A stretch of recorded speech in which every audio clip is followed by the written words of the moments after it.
All right, go. Hello, everyone. Welcome. I see people coming in.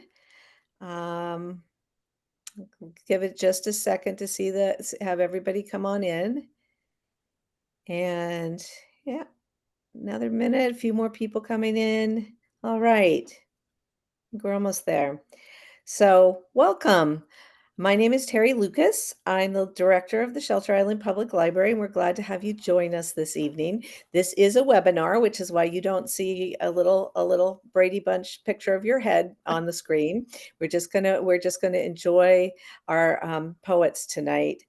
There is a chat. If you have technical difficulties or you have a question, you can put it in the chat, and we will get to it as soon as we can. And, I think that that's just about it, but oops, there goes a cat. Um, and I love Zoom because you get to see everybody's pets. So here we go. Let me tell you a little bit about Virginia Walker, who has been just the queen of poetry at the Shelter Island Library for so many years. She's brought poetry to us in so many different forms. But Virginia is a retired professor of English at Dowling College and Suffolk County Community College. She is co-author of Neuron Mirror along with Michael Walsh. And she has put together these programs. I believe this is the fifth year, Virginia, for this particular This program, but we particular. have had other poetry programs that have been going on for much longer. So with no further ado, I will be happy to introduce Virginia Walker, and she will be your person guiding you along tonight. So enjoy. Well, thank you, Terry. Well, welcome. This is a wonderful webinar on poetry, asking the question, what is the role of inspiration in your poetry? And I originally asked three guests. One of them, and I'll tell you in a minute, couldn't be here tonight, and I'll explain why. But we have two of them that I did invite here, Kathy Donnelly and Karen Schulte, and I'll introduce them in turn.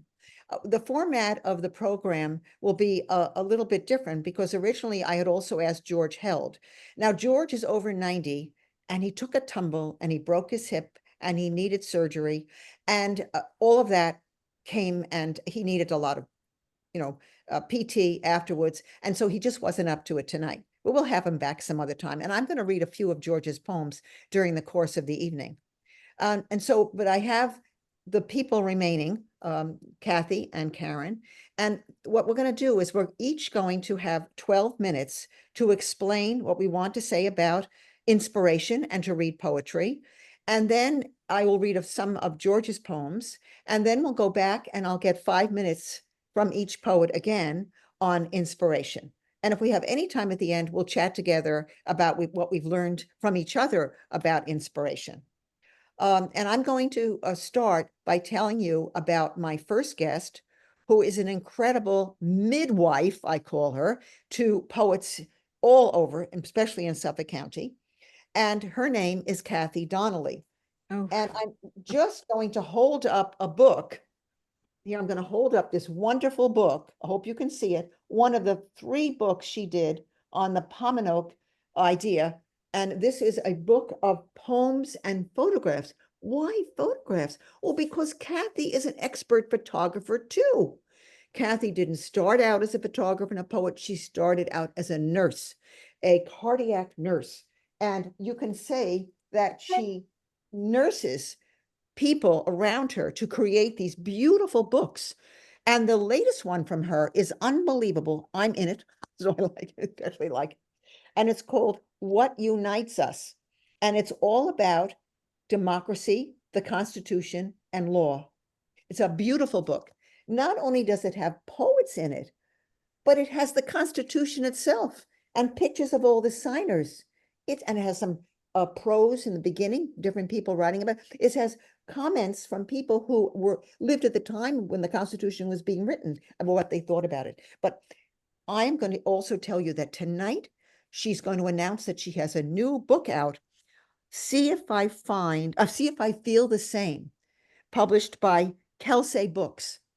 And I'm going to turn it over now to Kathy Donnelly, okay. nurse, extraordinaire, poet, photographer extraordinaire, and she's going to talk about inspiration in her poetry.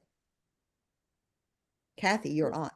That that was an amazing introduction, Virginia. I don't know that I can live up to it, Of course but you can. thank you, thank you. Um, it took years to put the littlest book, the smallest book together because just wondering if I was worthy or these poems were worthy to be out there. The anthologies are easy because they're other people's work. And I usually grab a few of the best poets and ask them to help me pick the best poems. And, I put these books together. But the photography, I was a photographer and I was a part of PFLI. I don't know if anyone knows what that is. It's Photography Federation of Long Island.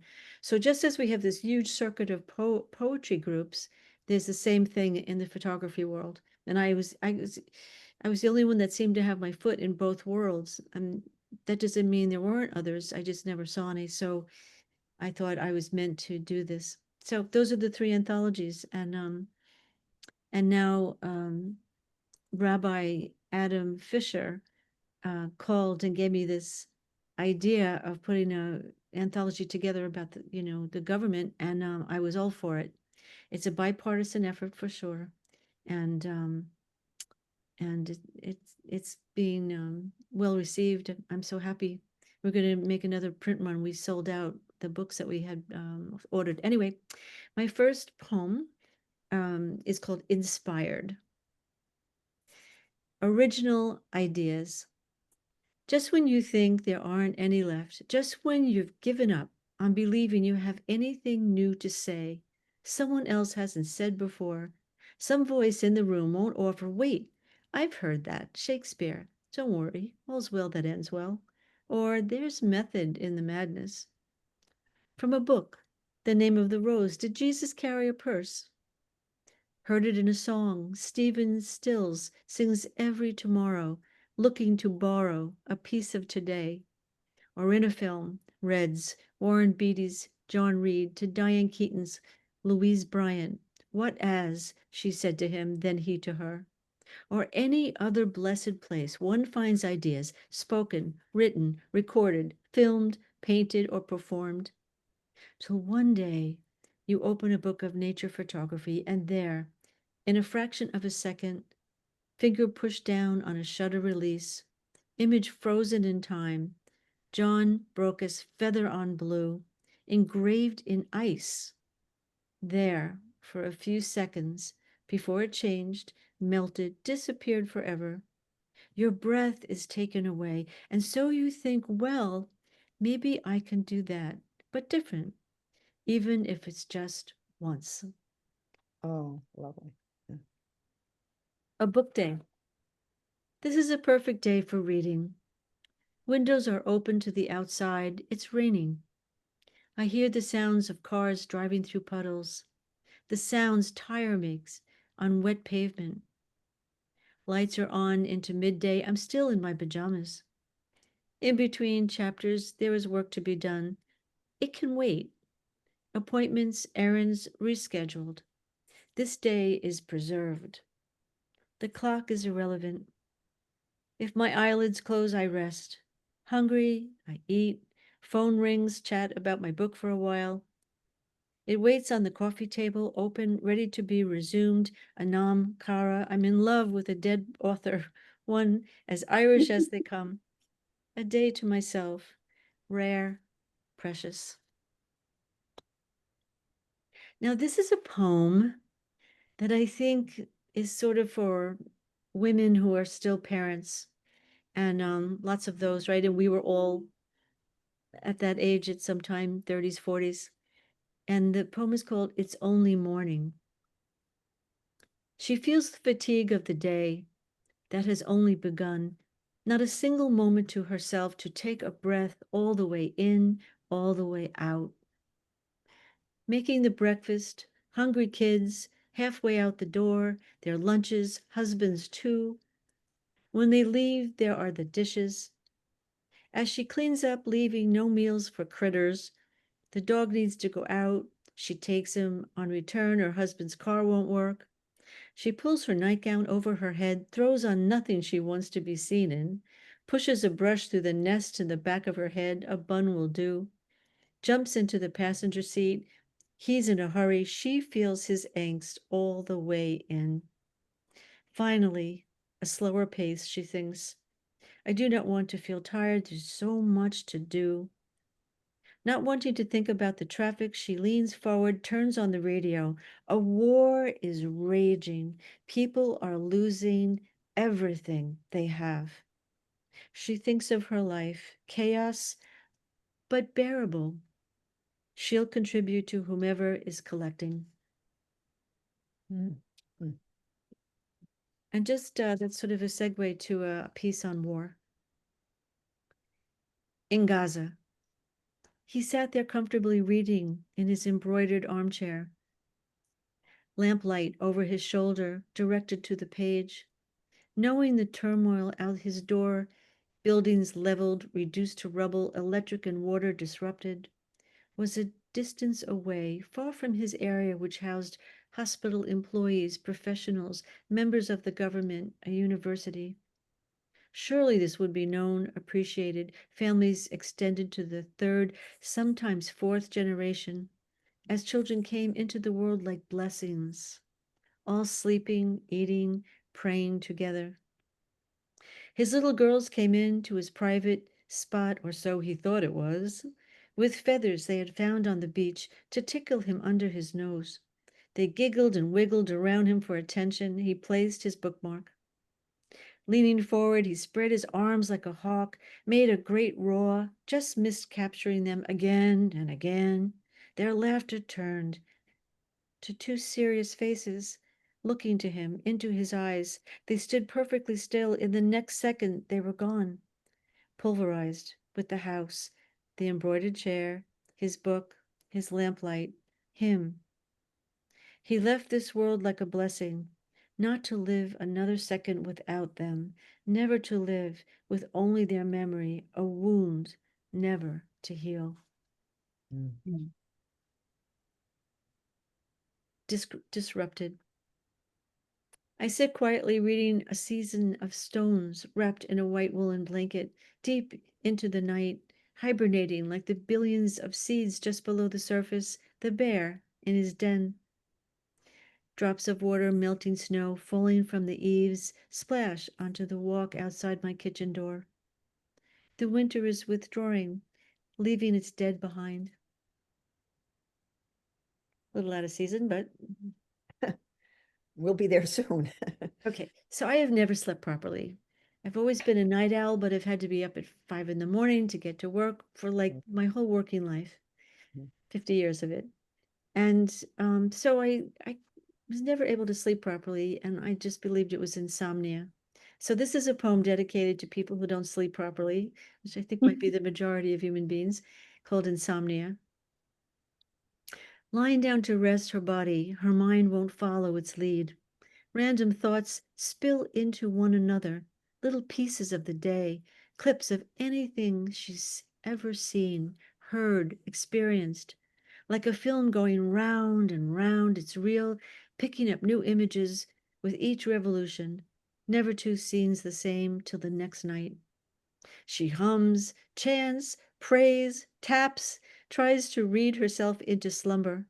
Kava kava, chamomile, valerian tea, CBD gummies, Xanax. Eyes covered, pitch black, music that promises deep sleep.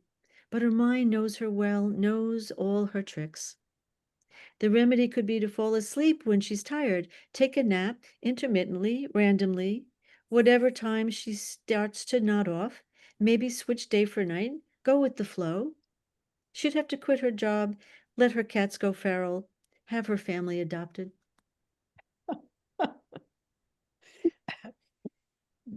No problem.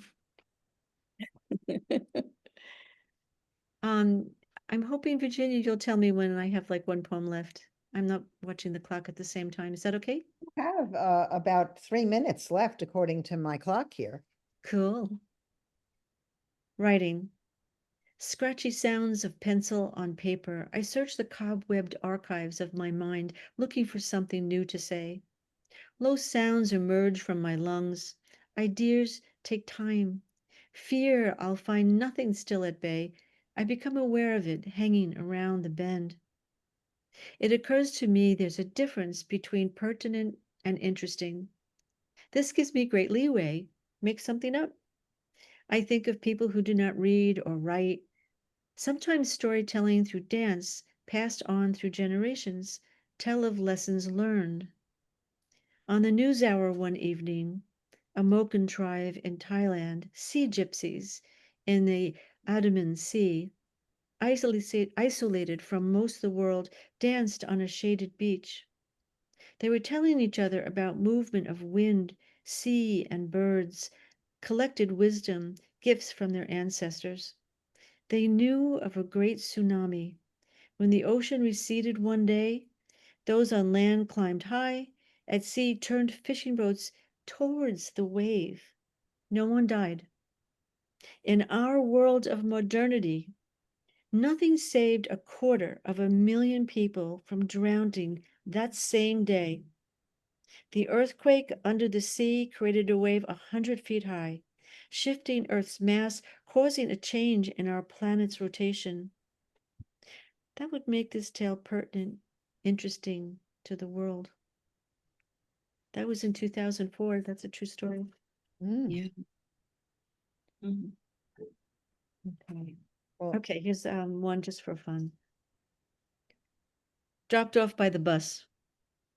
I look for a quiet place, small town, no theater, school, church, no town hall, no police department. Few people walk the streets, and parking lots are vacant. I wanted a library, found a cafe with wallpaper designed with books. hmm, An elderly couple from a corner room somehow know I'm here. The wife takes my order, pad and pencil, 2 eggs, toast, coffee, walks behind the counter to scramble and brew. Her husband takes a seat behind the cash register. I open my book, 2 chapters to go, World War II, French Resistance, Lucy Albrecht outwitting the Gestapo. The picture of her at the end of the book tells me she survives. The cafe door swings open. Men file in. Fathers, sons, gruff, loud. A back room lights up. One of them lines up quarters. The jukebox blasts Leonard Skinner. A large man with gray in his beard, overalls, plaid shirt, work boots, approaches my table. He leans over me, asks who I am and where I come from. Then says, "Want to play?" He nods his head to the game table. Blackjack. I think of all the reports on the news and my book. Strangers, no witnesses. I'm not prepared to be disappeared. I don't want to die. We played 21 as kids. Sure, I say. What the hell? Oh, thank you, Kathy. You took us through so much there. We'll get back to that later, I think, when we talk together. But right now, I want to go on to my second guest, and that's Karen Schulte. And Karen is the author of this wonderful book that I was lucky enough to write a blurb for, and that is Black Paper Album. She also was a prize winner in the Writer's Digest nationwide contest for a self-published book, and that was Where Desire Settles, and she won a prize for that book. She's a wonderful poet. She spent her life as, I would guess, someone working in social services, and she also was a therapist. So they can see here how she's relating to humans. And I love reading Karen's poetry. I feel that Karen takes a situation that was very particular to her, but she universalizes in a way that we can all understand. And Karen, here you are. And what do you have to say about inspiration in your poetry? Inspiration. Well, first I said, oh no. No. Oh no. But uh I wrote some things down because otherwise I'll ramble all over the place. Sure. Um, and I thought about it for a while, and I think that what inspires me to write is not only inspiration, but a compulsion. I think anybody who writes has that need to put things down on paper to make sure that somehow or other it's going to last. Whatever it is that you see or you feel, it could be a line of something, some thought, it could be a memory. It's almost anything that triggers a need to make something solid and real and lasting, which of course we can't do, but we think we can. Basically, it's the need to create something out of a few words into existence, much like a sculptor or a painter. And it takes time and patience to get it right, or as right as it can be.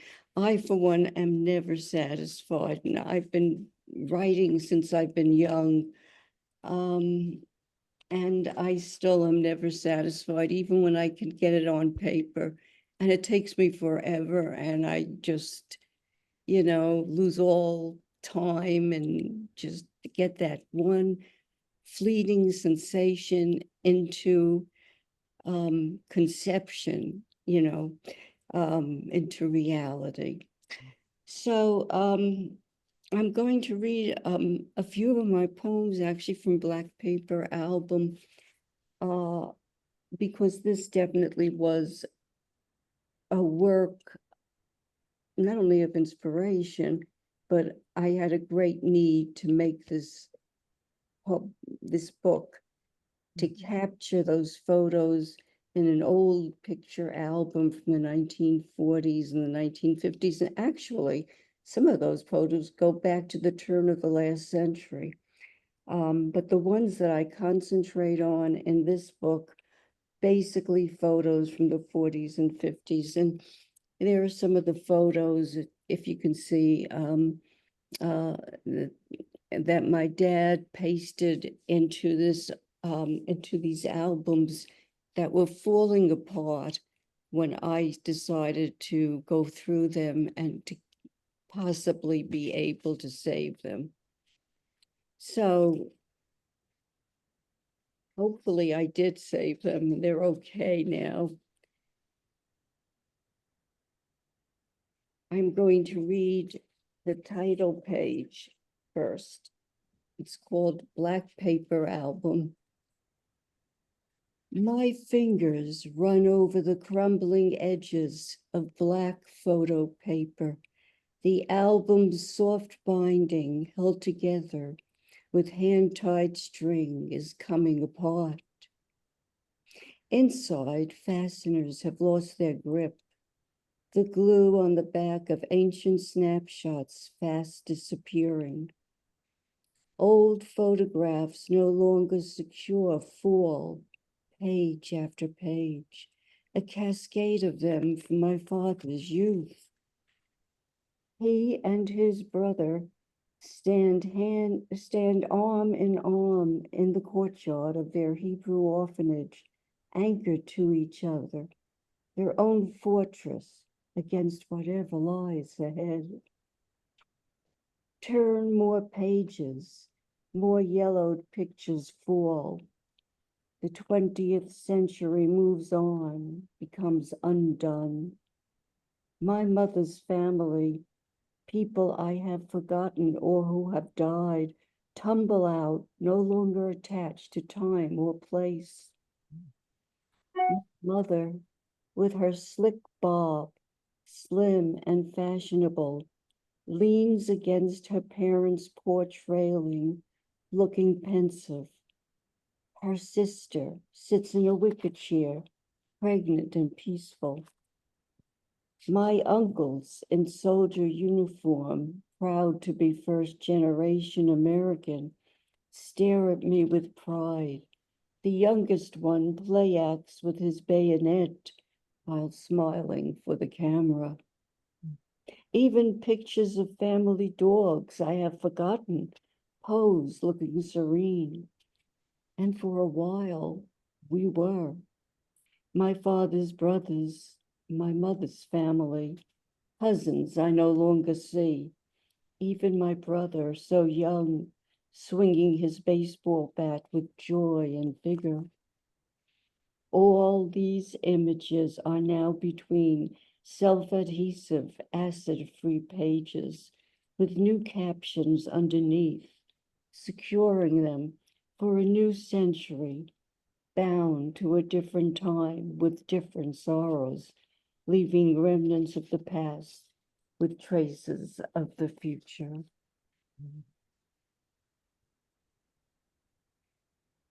And this poem is called Alchemy,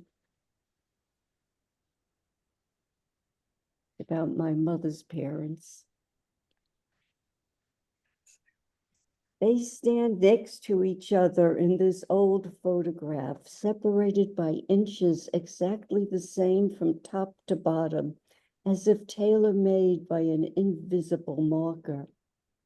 They look straight at the camera, smiling and proud in their best clothes, waiting for a celebration. This is how I remember them, side by side, never touching, at least never seen by me. At home, even their beds were narrow twins, with a night table and two lamps between, a bedroom for roommates, not a long married couple. My grandfather, tall and slim, handsome, with a shock of white hair. Grandma at his side, short and round, never at a loss for words in Yiddish or any other language she could muster. They seem to have lived in two separate worlds while together in one. There was some rumor their marriage was an arrangement. It may have been so, but they appeared to be content. Whatever they had was more than they bargained for at a time when there was no way of knowing what lies ahead when you cross an ocean as wide as the Atlantic. But here they stand, poised together, as inexplicable as if they landed on Mars, flung from some dying planet to a place they could never imagine, where a sideways glance and grit could turn dross to gold or an ordinary stone to something like marble. Oh, it's beautiful. And this poem is called Rembrandt's Camera. A bonnet hides my face tilted upward in this portrait of my 3-year-old self seated on a bench outside my grandfather's store. My grandfather sits at one end, his white Spitz dog in between, lit against deepening shadows, an illumination worthy of an artist of light and shade. Grandpa, with his white wavy hair, looks straight ahead. On his lips, a smile about to happen, stopped short by some thought he can only reveal to himself. Rembrandt would have been proud to paint us. My grandfather with his first American grandchild, but it was only my father taking pictures whenever he could, who pointed that box camera at the precise moment and snapped us, sitting so peacefully. Oh.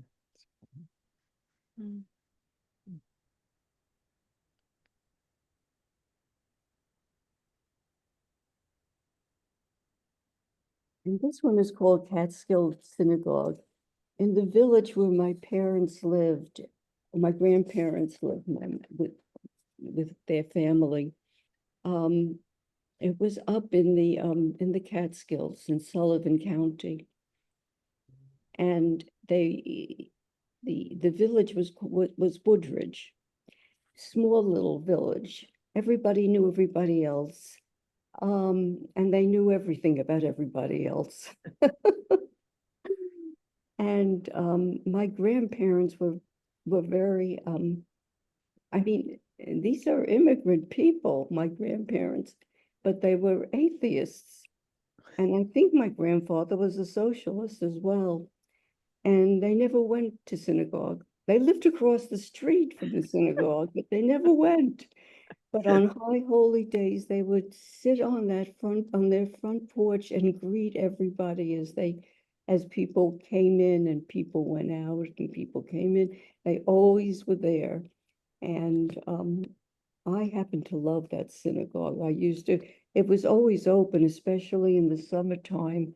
And I used to go and sit in the back. I had no idea what was going on, but I loved it. And the village dog used to march in and out as well. So myself and the village dog had a nice relationship. So it's called Catskill Synagogue. When I think of that summer so many years ago, spent in the foothills of the Catskills, when I was only 11 or 12, trying to understand who I was, where I came from, where I was going, the thread of past to present began in my grandparents' village, but it could be elsewhere, someplace in Russia, Poland, Ukraine, with no name to speak of, a shtetl in some dusty countryside, with a synagogue, much like the one in this village across the street from where we lived, where it rose from its foundation like a misplaced great gull sitting on its sun-baked nest, ready to rise up, take flight, disappear in dust and mica, but stayed in place, leaving 10 old men praying before the bema in a language I didn't understand, all long vowels and voices, sung in unison, sometimes alone, always the prayer book before them. I held as well, but could not read those inked letters with long curlicues of dots and flourishes, of slanted lines curved upward, beseeching the Almighty's blessing, chanted each day as if they first heard it, bodies bent low, bowing deep before rising. Oh, Karen, that was lovely. Thank you so much. You're Now, very I have you out of time. Is that okay? May I go on? I, Excuse me? I have you out of time, so may I go on now? Oh, Because sure. we'll I come back to finished. you later. We'll come back I'm to you later. sorry I went over. Oh, Yes. that's all right. Okay. Well, I'm going to say the first poem I'm going to read here, because I am going to get into something is what happens, I think, in inspiration sometimes is you're one place and then something runs through your mind because there's some comparison on some level. And I'm hoping the poem is clear, but I'm going to have to add a postscript at the end because of some of the topics I approach in this poem. Buffalo Jump. In Wyoming, less known than Devil's Tower, is an archaeological dig of significance. You can ride down into the depths of Buffalo Jump and visualize the horrors of the hunt, the massive fall of stampeded bison over a rocky ledge. Not yet dead, the hairy bodies lay tangled until the natives of the plains crept down on them. As I stare at the exposed bones of the exhibit, I hear the dying bison snort as the butchery begins. Do the near naked men standing over the beast ever slip in between and feel the hairy crush of bones? Everything salvageable was used. Blood could be bucketed away, the bucket skin a bison, and the fat pounded with acid berries into meat, all carted off to nearby villages, smoked and dried into pemmican. For hundreds of years, this place of death fed and fed again. Children in wolfskins ran alongside a herd, spooking the beast into the fatal fall and the labeled exhibit before me. What of the bodies under the home for mother and baby in Chom, Ireland? Will the excavation reveal the truth? Were the children thrown into unused septic systems? Did they die of neglect, ravaging disease unrecorded? Did nuns see the children as evidence of sin, beasts before God? A rumor of Indian children in unmarked graves led an excavation in Canada, but only anomalies in soil were discovered. In Chom, skeletons, we are told, are real. Were the children kept cloistered as objects of shame? Can beliefs like heavy rocks change the hands that hold them? I admire the clear tagging before me, the diagrams and dating. The excavation is ongoing. Soon the scientists will return to dig a deeper layer and uncover curiosities of 1500. Tons of bones have been removed and many more remain. Atolls and arrow points reveal developments in hunting. We look for progress and change as we dig. We catalog. What do we do with children's bodies hidden in septic layaway? The student guide explains all well. I understand hunger. I understand that tribes need to slay and slay. Will I ever understand what faith can do to humans and those it claims to help?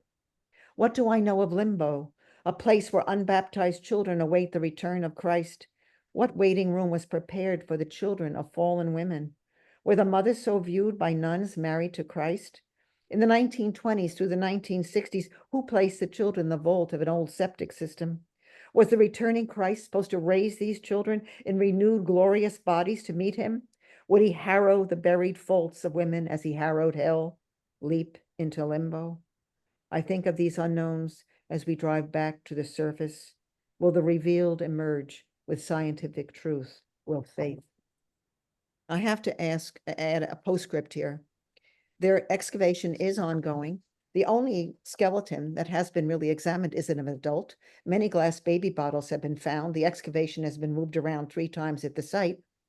So what is really there? In Canada, when there was a rumor that there were all these Indian children buried in this mass grave, many churches were burned to the ground. So we have to see what will come. So sometimes be careful of screaming headlines. What is the truth? Yeah. My next poem came from a prompt. Sometimes somebody suggests something to you, just as Kathy mentioned about the Constitution, the democracy book. And Roz Diamond, an artist on Shelter Island, was doing an exhibit at the Ram's Head Inn on her Lincoln sketches. And I had never thought about writing about Lincoln, but she said to me, Virginia, there's going to be poetry reading later. You can bring a poem. And I said, you mean a poem about Lincoln? Just whatever you want. I said, oh, wait a minute. And so suddenly I thought of something because they were saying, well, maybe we'll get rid of that. Little brown penny. Little brown penny on which your head appears, like a little brown baby lifted from the mud, which the large South intended for it until you came, tall, ungainly moral agent, and saved the future for all of us. Cut her in numbers, my purse, and purchases little, but throws metal into the eyes and reaffirms our ideals. Gettysburg assayer on a torn envelope of simple truth. We have a great country, he knew, that could continue, and he knew death would be demanded to serve it. His own death foreseen, most probably discounted by this great man portrayed on paper, carved in marble, and in 1909, 100 years after his birth, stamped on copper. How lonely he must have felt as he wrote his great words. A country, a world pressing on his brain, pushing him down. He had to go on. His deep, always tired eyes looked on us, those that were, those to come, a stream of humans promising peaceful liberty. And he held out his burly arms to us, follow me. From the great dismal swamp to the plains of Kansas, souls were dragged by their ears and branded as slaves, and their dark children as slaves to be. A dark coin suits their emancipator. This man knew that the nation could only be healed by incising the cancer. He knew nothing could hold until he took the surgeon's knife and severed the pulpy head on the breast of the southern realm, whose great fields were flooded with blood. He rested his head on his arm. He must read the names of the myriad fallen. He must read the pages of the report. He is so tired, and even the closing of the war cannot solace. He cannot laugh. He sees the longing slaves looking to him for their future. How can he do it all? He is so tired, sitting in the vortex of history. He is ours to remember, to know. He is ours to honor. He is ours to dishonor. He is our little brown penny, ubiquitous, too common, too impossible to hold a hero. He is a lanky, awkward strider, wrenching freedom from the mud, a tired but free mind, an unblemished soul to contemplate in a coin. Hmm. And that style was something I've never done before. So where that came from was like a spring coming out of the ground. Now, inspiration can also be a sudden, almost something you didn't expect. And here, when we get inspiration, we're taking in from outside all these, as you said, sounds and all the things you've been talking about. But then there's the voice going out. And this is an ekphrastic poem in the sense that it's responding to art, but it's also very personal. My mother singing. I am unprepared for her singing after so long. One of my sisters has digitized a recording, and now I stand suddenly weeping as mother's tremulous voice rises in song. My sisters and I meet 36 years after her death. We often show old videos and slides, but this is the first singing that fits beside our parents' ghost and our stages of growth. I never had perfect pitch and disappointed my mother's musical genius. My piano just wrote. I could dance, and she approved, led by Isadora Duncan's passionate memoir of note. But I introduced my mother to Ernest Bloch and Hector Villa-Lobos. Both composers touched her heart, surged in her soul like waves over a dock. She loved hurricanes and waited as the air punched the wild heavens to release torrents. I took her to a Debussy opera and La Boheme. We wept together. Now I weep alone, standing alone, my face all rue. When she sings Indian love call, she scats a jazz feather. She loved pianist and followed blind Hank Feller from place to place because he could play invitation to open the veins of altered love. She sings a carol at end. I look down at her plate, sit, eat, resume vacation. And my final poem in this section, I have been so, I think a lot of us have been almost traumatized by all the poems that I wrote, I know, after October 7th, and of different things that had to do, ramifications of October 7th. And I remember back in June when we did a reading at the VFW Hall, I spoke then about Sarah and Yaron, the two embassy workers that were killed here in America. And I didn't know how to approach this. And one of my fellow poets had told me when I read Pitiless Cruelty comes again in the modern world, resurfaces in the modern world. She said, Virginia, I love the part when you had the prisoner speak. So I thought, yes, it's about voice. And so this is what I produced. And it's there were two articles I read. One was a Wall Street Journal article, and I got from that the title. The title is Ascendant and in Love. Someone had described the young couple that way, ascendant and in love. So that became the title of the poem.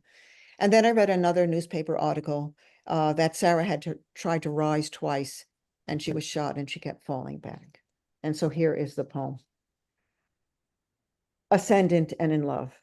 Sarah Milgram to Yaron Lishinsky, May 21st, 2025. Yaron, I will come to you. Yaron, I have been struck, I have fallen. There is a man screaming. Did he throw a rock? I am struck, I am down. My back feels all wet somehow. Yaron, my love, my strength, where are you? What is he screaming? My soul of souls, my love, I am trying to get up and come to you. Yaron, all love and understanding, do not leave me now. The screaming man has struck me again. He shot me. Now I know. But I'm coming to you, Yaron, my soul, my love. I am coming to you, and I will lie beside you. I will clasp your hand, lie still and die. We will go to Jerusalem together. Our bodies will drift into space, a couple carved in stone, together for all eternity, but light as air. Yaron, I wanted to meet your parents, and now that cannot be, nor can I rise. When I was very young, I learned of hate, and now it has come. My dear, my Yaron, please hear me now. We are the two lighter than air souls, drifting away. Let us embrace. I cannot rise. Let us embrace once more in our minds. Hmm. Now I am going to move on here Normally, we would have had George Held appear now. And as I said, George, who's in his, well, I'm not sure I explained all this, but George is over 90 and he broke his hip and he's had surgery and PT and he just couldn't be with us here tonight. And to make it matters worse, Cheryl, his wife, broke her hand. So this is, do things in alternate years, friends, so that we're not all both laid up at the same time. But George is a master of the haiku. In fact, he won a blue ribbon for haiku in the 2019 Long Island, New York State Fair. I didn't know there was such a thing. And I took haiku lessons once from George Held. And somewhere I have a picture of him too, which I will maybe show you later, but here we go. I'm going to give you a picture of George. Here is George. We all love George. I always wanted him as my older brother. I thought he was an ideal older brother. But George writes wonderful haikus. And obviously I'm verbose and it's very difficult for me to write a haiku. But under his tutelage, I did write one. But I'm going to read you one that George wrote. And because we're in fall now, I thought it was appropriate. A young buck, 6 points, glinting in November sun, ready to rut. And here's an ekphrastic from George. And this was about a Noguchi sculpture he saw at the Met. And since we've been talking about responding to art, here is an example of George doing that. And the title is On Water Stone. Water emerging from depth of rock slides down all 7 sides of basalt sculpture. Quote, uniting the disparate elements of water and stone, unquote. On one side, a wood screen with vertical slots frames Noguchi's water stone near the Ito exhibit at the Met, uniting fixed and fluid, painting and sculpture, ancient and modern. And George commented here, I have generally have an eccentric reaction to conventional beauty while remaining skeptical of new notions of beauty. So here he's talking about his own experience with inspiration. And he says, even my poems in this issue that he was writing in, vary in form, subject length, and some readers might scratch their heads and wonder aloud about the editor's choices. So there's a little bit of humility from George, and he's a doll. I'm going to read one more poem by George now, and then one more at the very end of the program. This is called The Wreck Season, and this was George's response to a hurricane called Florence that hit North Carolina in 2018. The Wreck Season by George Held. Snow and cold in the Northeast show your breath on May Day. This spring will be short, a wreck season. Every rare warm day, overwelcomed as halcyon, a resurrection. Citizens worshiping the sun, bare legs and shoulders to welcome warmth. No one mentions the global warming behind each wreck season, and few foresee the advent of a wrecked planet. Its seawalls overtop lowland swamped, sea wrack and sea foam decorating flooded floors and warp siding, a civilization sliding by on mud. Cry the beloved earth, and cry the drenched citizens, leave your belongings behind, flee upland or drown. There's a message. Anyway, and now I'm going to go back to Kathy. And Kathy, you have 5 minutes now to do whatever you want on inspiration. You want to just read your poetry, or you want to talk more about how you got an inspiration on something. I'd like to just say that, what inspired me in the very beginning, we're going back over 20 years, was I went down to the library and I took out Leaves of Grass by Walt Whitman. And I just read through. I was hunting for poems about nature for the anthology, but I read through the book. It's very large, but it's like music. And then he's all over the place. So whatever you're looking for, it's in there somewhere. He seemed to cover just about everything. And what's interesting for the audience, if you don't already know, is that he had to self-publish because apparently his work was too risque and no one would publish him. But reading other people's work is a great source of inspiration. And then, just being observant and appreciating what you see, but the language and the music of language, and to write things down because you're gonna revise it a million times, and you're gonna hate it and put it away, and you're gonna take it out and love it, Yes. and someone's gonna say to you, "That's a lovely poem," and that's when you start making a collection for publication. All right, so winter winds are coming up. It's hard to believe on a day like today, but they are. Winter is for slow moving mornings, wondering how the sun looks above thick white clouds. Warm woolens to the breakfast table, hands cup, hot porcelain. We sip Tetley tea, watching wild winds blow. On thin layers of glass, crystal flakes warm breath cannot melt. Take up more and more of the square frame between us. Sheltered, we give permission to winter's wrath. It is an understanding, ha, as if we had a say in it. So, particularly, well, I'm going to read a poem about Robinson's Tea Room, a single woman. Again, this one's a little bit from my imagination, but not too far from truth. Robinson's Tea Room. In the corner she sat, small table for two, blue cotton cushion on a wooden chair settled her in. Same as yesterday and the day before. One expected her there. She was always there. Lavender and white pinstripes on wallpaper seemed to extend to her man-tailored shirt. White wooden wainscoting matched her cardigan. I couldn't help but notice. She sipped English tea, 2 sugars, dash of cream, hands wrapped around her china cup, warming them, a place to rest, as snowflakes fell softly to the sidewalk. Clientele came and left on this gray December day, cold draft each time the door swung open, bells ringing. One tea bag kept her cup drinkable. She didn't seem to notice. She nibbled on a scone with raspberry jam, on a biscuit with clotted cream, and every hour or so she'd glance through the glass as if waiting for an overdue friend. No one appeared, harried, apologetic.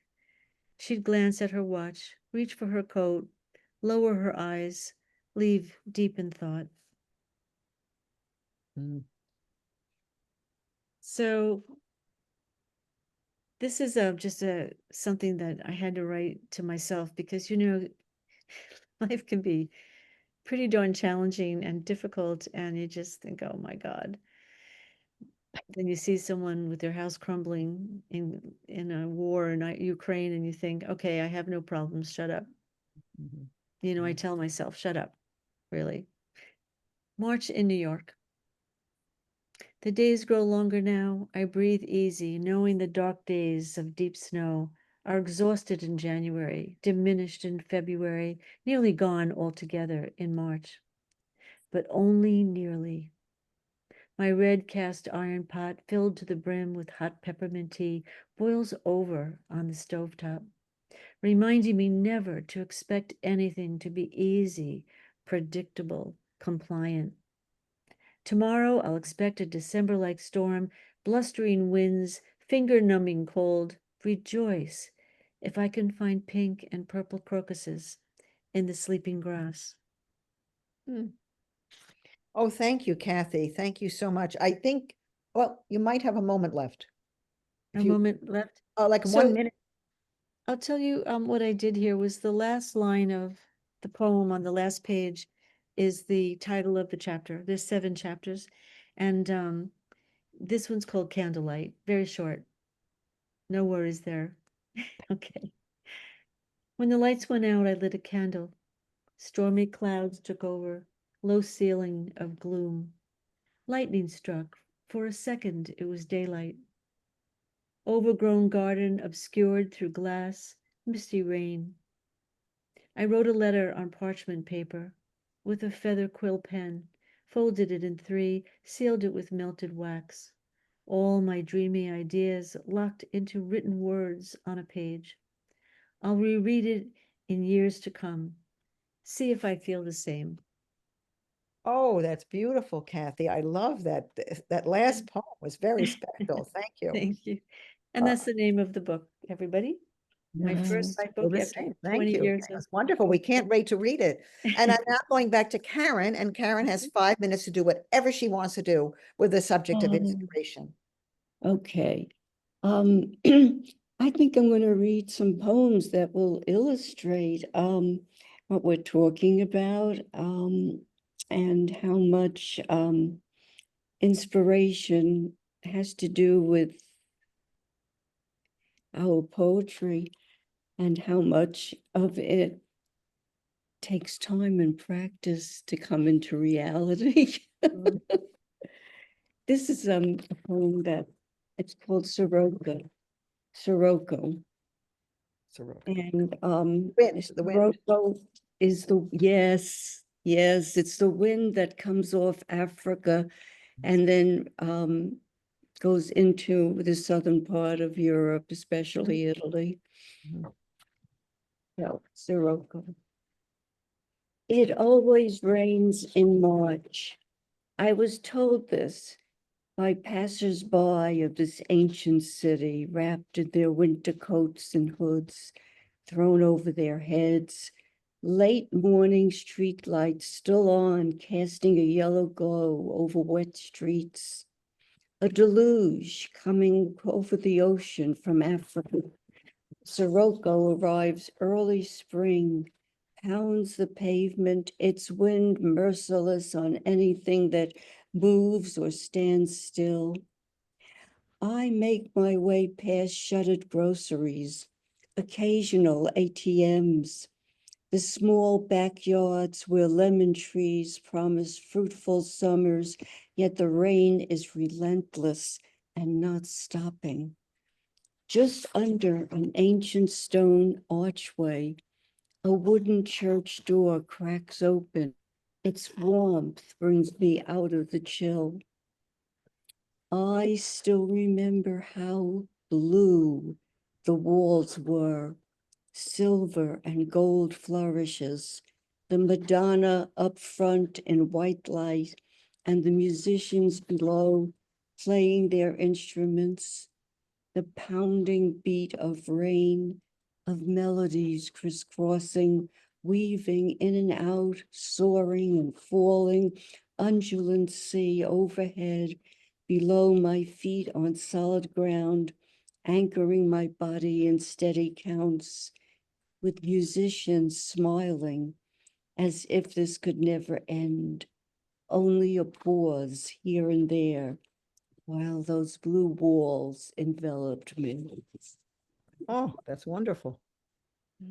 beautiful. That was in Sorrento, where I took off on my own, thinking I'd be able to find my way easily back to the hotel. Oh, dear.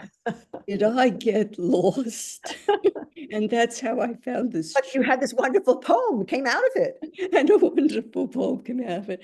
And it was really an amazing experience. Should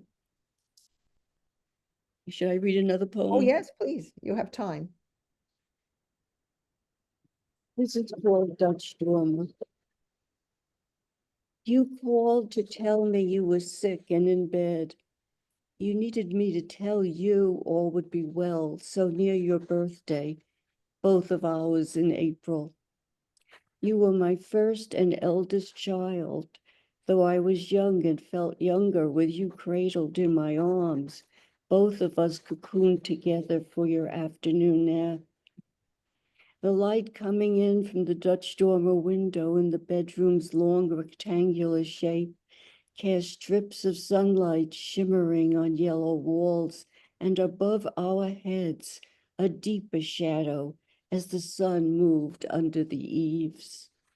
My bed, wide and soft, with your head rested on my arm, content in the soft web we made of each other, where there was no telling where one began, the other ended, in the ancient story of mother and child. Unable to turn with you beside me, I watched your lips move, eyelids flutter, not knowing who you would become, while I, in your eyes, never changed as you became more yourself, with no memory of those afternoons together. Mysterious to myself, watching and keeping watch, you slept the sleep of infants. Undeterred, the afternoon sun played with the deepening dusk, and your slow melodic breath blended with mine, older, more practiced, in harmony with yours. Oh, Karen, thank you. Oh, You're that was just Yes. beautiful. And you made the time perfectly. Karen, thank you so much. you're Well, I'm going to end with a few little poems here, again, on this inspiration. And a number of you have mentioned reading. I know, Kathy, you mentioned reading and that coming into the poem. And this is when I'm not feeling well. I have a lot of books around me. I'm reading in January. I think you'll understand the poem. Lamplight, January 2025. In winter, lamplight reminds us of our dependence on the sun. The solstice tree seems a haven for still fireflies on crafts of memory. Lamplight is golden but icy cold, perfect for reading about adventures, voyages to Tahiti's isles. My oceanic dip mind sleeps. All is settling like diatoms in the icy deeps, sabers of Vienna blood, and atoms flying through the Milky Way. My mind is agitated as a heart of coral. Resting from illness, I turn on the lamp and retreat into word lines. My sister is in a fiery place, assured over the net she is still safe. The world is held in place once again by lines of text, and I retreat to my lamp, suddenly understanding quantum entanglement, so puzzling earlier in the day. Two sisters connected across space by stress, she packing to leave as fires encircle, I stress with worry, she seeking calm, I descending in the sea of millions of scales. Mm. And the next poem was one that was prompted in me by the book that Adam Fisher and Kathy Donnelly put together. Mm. And this is called, I wrote three poems. I sent three poems in, and two of them were new for the book. And one I had altered and truncated because you had a line limit. But this one got in. So I'm going to read this, which is in that wonderful book. And I'll have to hold it up again. What Unites Us? And it's about what America should be, prose poetry, the Constitution, democracy, and rule of law. So this is my contribution to that book. Memorial Day wreaths. Once a year, we are at Anne's home, 5 from the Shelter Island Garden Club, tasked with making green and flowered wreaths for the honoring Memorial Day rituals. There is not much chatter, although we laugh at how short we must cut the red, white, and blue carnations. Will they stay upright in the frames? I think of the men, young and not so young, cut suddenly from life, holding their hometowns in their minds as they lay down to die for their ideals. Our little island has the names of those engraved at Wilson's Circle, the last killed in Afghanistan, the earliest dying in our country's formation. Farmers, fishermen, entrepreneurs, they pledged their lives to the protection of what they loved, family, friends, freely chosen associations, bonds of liberty. We weave boxwood, baby's breath, into the bright flag-colored carnations, creating 5 beautiful wreaths, each as individual as the heroic souls they represent. And I'm going to finish with a humorous piece, which was triggered, the inspiration, by something I heard on the radio. And I'm going to be very light. So after all the serious poetry, something very, very light. You don't mind. Michael Weinberg, are you there? Playboy is moving to Miami. Miami? When was I last? At 15? The Fontainebleau and sultry nights, miniature golf with windmills. Is he still alive, Michael Weinberg? Or did a big glioma tumor end his life at 35? Did he forget me? Forgive me? I was a dolt at golf, any sport, so I swung wildly and socked my date, dear Michael Weinberg, full forehead, He reeled and stood, tall, handsome. Virgin coladas later, he hugged me, and I looked up at his forehead, red, welted, but he laughed all off. He was handsome, Michael Weinberg. Too soon I was leaving, back to home, and Michael would return to Bay Ridge. Suddenly he was there, holding me, kissing me goodbye, a kiss for all time. He picked me up against him and kissed. This was a kiss to be remembered. I was dazed, dazzled into adulthood, and I kissed him back. Then he was gone.